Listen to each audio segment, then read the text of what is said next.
Sacred Heart is proud to sponsor Pensacola Histories in recognition of the Daughters of Charity who brought their mission of care to Pensacola over 90 years ago.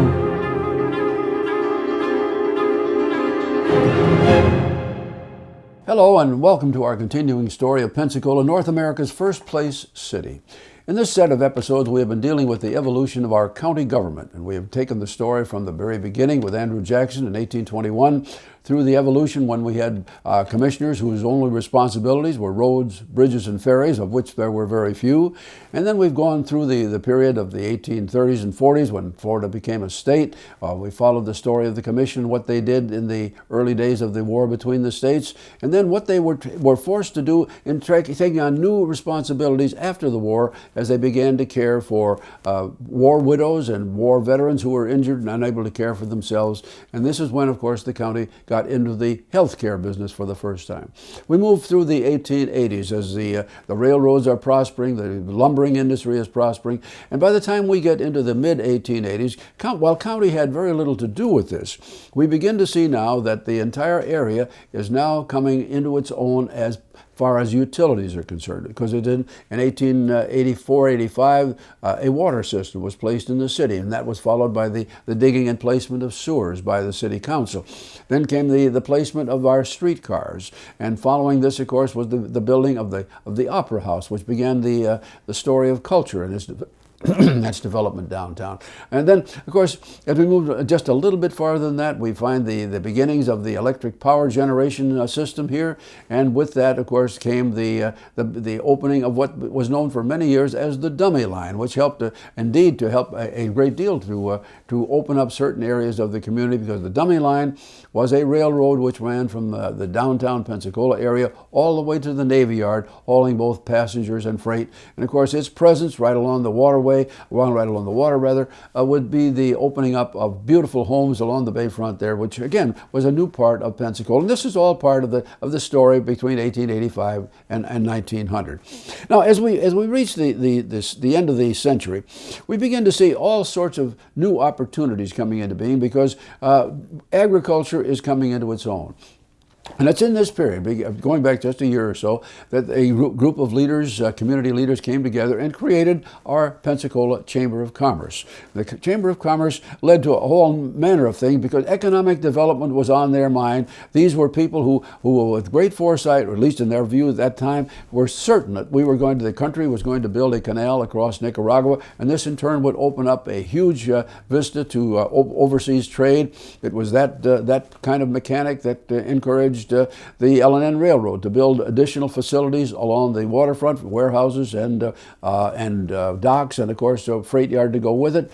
And all of this, of course, number one, was increasing the ad valorem tax value of the county's properties, or properties within the county. And then, of course, that led to additional tax revenues that the county had to work with. And by now, we are with the evolution of the agricultural era, we begin to see a new change, because one of the first things that the Chamber of Commerce succeeded in doing was to put together, through of course private enterprise, they put together a 1,000-acre tract just north of the city. It was originated by a front man by the name of William Goulding, who was a small-time grocer. But Goulding put together this 1,000-acre tract, part of which was to be used by the railroad for a new marshaling yard on the west side. And secondly, the other part of that tract was to be used by a new company, which was called the Agrico Fertilizer Company. The Agrico was their importance to our story in county government was this. What they produced, what Agrico produced, was a blended fertilizer, which now transformed the otherwise inhospitable land of Escambia County into a fertile area for both tobacco and cotton.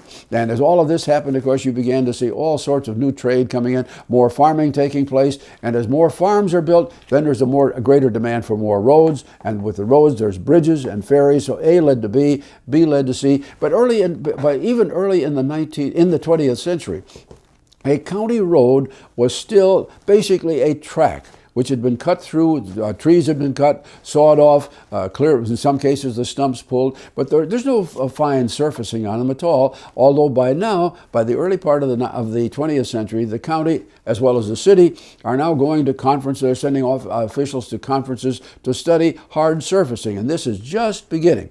Now, get an idea though of what it was like. A typical farm-to-market road early in the 20th century was built at a cost of about $2,000. Now, at this point in time, the county itself went into the road building business. They hired crews that worked for them directly, and about the same time, of course, the county began to say, now wait a minute, we've got people sitting in the jail out here, we might as well make good use of them.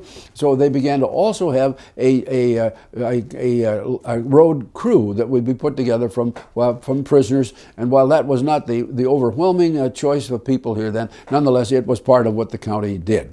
Okay, we moved into the early part of the new century, and we begin to see things change. By now, while the idea of roads, bridges, and ferries had been fine when it was literally contracted out to individual farmers or landholders, but now the traffic was growing, and these little operations that they had had before just were not suitable. And it is now in American history that we begin to see some of the large steel companies in Pittsburgh and places like that begin to put together prefabricated steel bridges.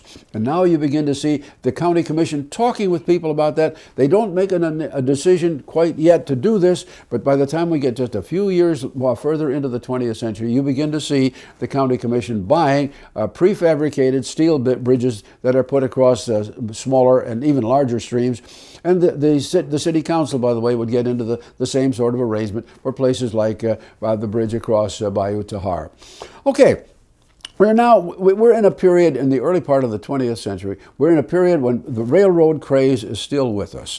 Early in the 20th century, between 1900 and the year 1907 or 8, you see just a wave of people coming together, business leaders who can see an advantage of a railroad going from Pensacola to somewhere, to the north, northeast, or the west.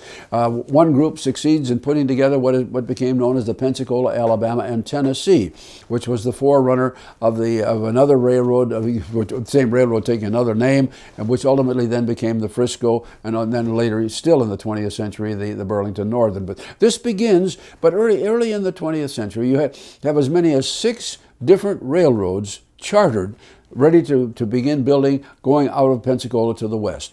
All of these would have gone down West Main Street. None of these ever came to be.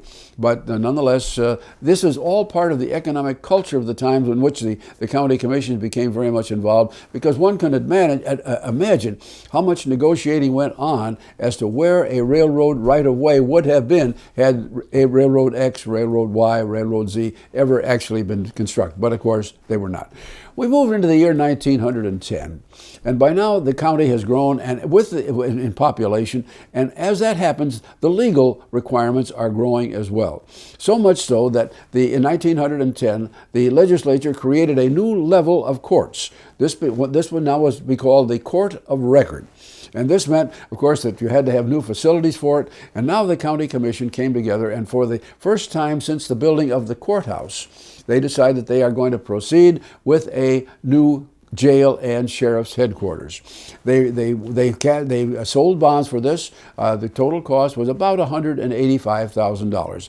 And the building that was erected still stands on the corner of Main and Jefferson Streets, and it was built in 2 parts. The part to the north was to house the judge's chamber and the courts and the judge's offices above. And then opposite became a small courtyard, an entrance courtyard, and then on the opposite side, on the southern side, was to be the county jail.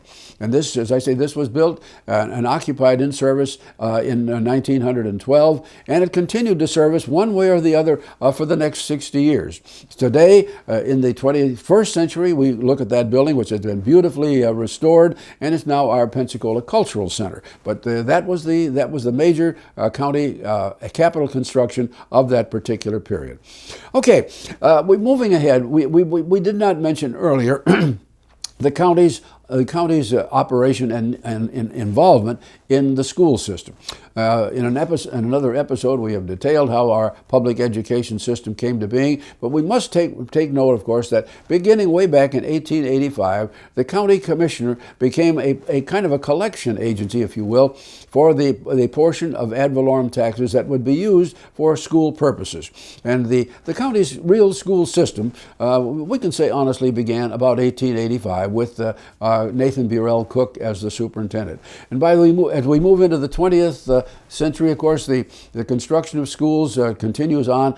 The county commission itself has very little to do with this, except that as its constitutional officers, the assessor and the tax collector, are very much an intimate part of this. And at a point when we get into the early part of the 20th century, there's still a separate movement within the movement itself, because we now find that some portions of the county are underserved for education. And so at one point we had as many as 27 separate school districts within Escambia County, and each had its own tax rate, which of course had to be measured by the tax assessor, collected by the tax collector, and turned through the county commission to the school board for using. But the method worked, and that's the way the taxation system went. Well, we moved on to the year 1914. At that point in time, of course, the old Navy Yard had closed, and in 1914 the Pensacola Aeronautical Station came on stream, and for the next 10 years, you see the county commission very much involved with the Navy itself, because there is a change coming in the way the Navy operates. Not only is it now a flight training center, but also the automobile has arrived here. And as a consequence, we are now having to change the way roads are built and surfaced, and where they are built and surfaced. And consequently, the commissioners get much more involved in that. We're now spending up to $5,000 a mile to prepare a mile of road. And of course, the county commission is very anxious to do all that the Navy requests, knowing that is a big part of the future of the community economically. By the way, we should mention this. At this point in time, this is 1914-15 now, the county commissioners, who of course were part-time operators as they continued to be into the next century. But at this point in time, each commissioner was paid $12 per month for his service. Okay, in the period that takes place the next few years, we see other changes beginning to come here that do impact the county itself. Number one was the arrival of the first manufacturing plant other than lumbering. And this, of course, was Newport Industries that came into being in 1916. And then the next year, 1917, with the war now in progress and the United States involved, the Pensacola Shipbuilding Company was put in place along the east side of Bayou Chico. And this was a lot of county operation that helped there, because they needed all sorts of infrastructure, and again, that was put in place very well. Okay, we moved to 1919. And now a great change begins to come over the community. In 1919, the federal government enacted two amendments. The first one, of course, dealt with prohibition, a pair of laws to prohibit the manufacture and sale of alcoholic beverages. And the second, of course, was the amendment which made it possible for women to have the vote. I note, first of all, on the 18th Amendment and its companion, the Volstead Act.